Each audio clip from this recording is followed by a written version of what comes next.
కొంతమంది పిచ్చేదోళ్ళు వీడియోలో స్టార్టింగ్లో కొంచెం చూసి అసలు ఏం మాట్లాడుతున్నారు, ఏం కామెంట్లు పెడుతున్నారు అర్థం కాకుండా వాళ్ళే కామెంట్లు పెడతా ఉంటారు. ఈ పిచ్చేదోళ్ళకి ఏది పూర్తిగా చూడటం, ఏది పూర్తిగా అవగాహన చేసుకోవటం, ఏది పూర్తిగా ఆలోచించడం రాదనమాట.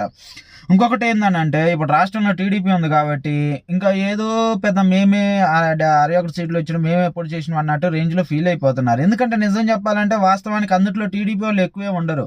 అటునుంచి ఇటు నుంచి వచ్చిన ఇప్పుడు టీడీపీ ఉంది కాబట్టి ఆ టీడీపీలోకి వచ్చిన వాళ్ళు పిచ్చిన కొడుకులే ఉంటారు. ఎందుకంటే ఒక నిజాయితీగా ఒక నిబద్ధతతో రాజకీయాల గురించి నిలబడినోడు ఎవడు ఉండడు. ఇప్పుడు సోషల్ మీడియా అరెస్టులు జరుగుతున్నాయి కాబట్టి ఇంకా టీడీపీ తరపున ఏం మాట్లాడినా జరుగుతుంది, అవతల పార్టీ వాళ్ళని ఏం తిట్టినా జరుగుతుంది.